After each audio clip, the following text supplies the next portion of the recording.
हर हर महादेव। सभी भैया दीदी का स्वागत है भगवान शिव का भजन गीत में। तो बहुत ही मनभावन गीत है। तीज का व्रत आ गया है, उसी पे हमारा गीत जा रहा है।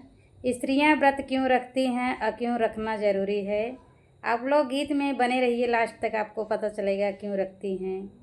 कितना स्वार्थ रहता है भगवान के पूजा पाठ में, स्त्रियां करती हैं क्यों करती हैं, कितना भाव से है ये गीत। आप लोग ज़रूर सुनिए। भूखल बाट तीज के बरतिया हो, हे शिव दर्शन दई दा। भूखल बाट तीज के बरतिया हो, हे शिव दर्शन दई दा। आइल बाटे तोरे भवनवा हो, हे शिव दर्शन दई दा। दर्शन दई दा शिव दर्शन दई दा। भूखल बाट तीज के बरतिया हो, हे शिव दर्शन दई दा। होते सवेरे हम कैली बरत हो, होते भोरहे से हम रखली बरत हो। बेल पतरी दूध लावा लाई, बेल पतरी दूध मेवा चढ़वले। दिया न जलाए तोरे भवनवा हो, दीवा दिया न जलाए तोरे भवनवा हो, हे शिव दर्शन दई दा। दर्शन दई दा हो, दर्शन दई दा। पूरा कर हमारो सपनवा हो, हे शिव दर्शन दई दा। भूखल बाट तीज के बरतिया हो, हे शिव दर्शन दई दा। नैहर में दिया शिव माई बाप हो, नैहर में दिया प्रभु माते पिता हो। माते पिता हो प्रभु माते पिता हो।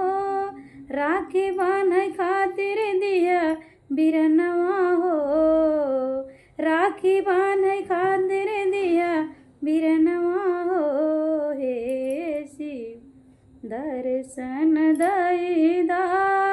पूरा कर हमारो सपनवा हो, हे शिव दर्शन दई दा। तो कितने भाव से क्या क्या स्त्रियों को चाहिए रिश्ते। एक रिश्ते से स्त्रियां नहीं जीती हैं, उनको मायका और नैहर क्या कहते हैं, नैहर और सासुर दोनों चाहिए। अब भरा परिवार चाहिए स्त्रियों को। पूरा कर हमारो अरमनवा हो, हे शिव दर्शन दई दा। ससुर में दिया स्वामी, ससुर में दिया शिव सास ससुर हो। सास ससुर दिया सास ससुर हो।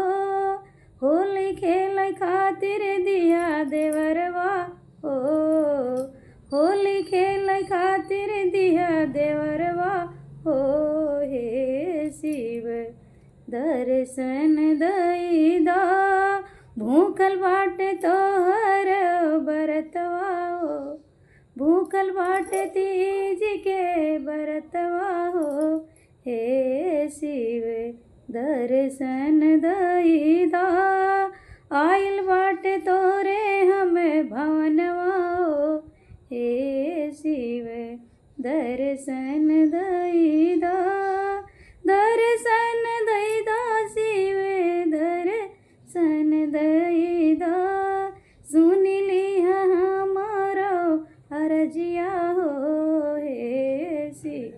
दर्शन दईदा। मांगिया में सिंदूरा दिया, आँख में कजरवा हो। मांग में सिंदूरवाया मरे, आँख के कजरवा दिया। खन कतरा है हरदम मोर कंगनवा हो। खन कतरा है हरदम मोर कंगनवा हो। हे शिव दर्शन दई दिया, बनल रहा हमारा सुहागवा हो। हे शिव दर्शन दई दिया, पूरा कर हमारा सपनवा हो। हे शिव दर्शन दई दिया। दुआरे पे दिया शिव गैया बछड़वा। दुआरे पे दिया शिव गैया बछड़वा। आंगने में दिया प्रभु तुलसी मैरिया। आंगने में दिया प्रभु तुलसी मैरिया। गोदिया में खेलत रही ललनवा हो। आचरा में खेलत रही ललनवा हो। हे शिव सुनी लय रजिया, पूरा कर हमारा सपनवा हो। हे शिव दर्शन दईदा। दर्शन दिया प्रभु दर्शन दिया, पूरा कर हमारा अर्जिया हो।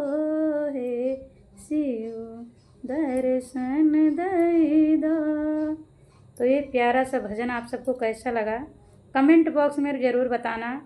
तो आप लोग अगर ये गीत सुने होंगे तो आप लोग को पता चल गया होगा व्रत रखने का क्या उद्देश्य होता है, क्यों रखती हैं स्त्रियां व्रत, उनको क्या क्या चाहिए।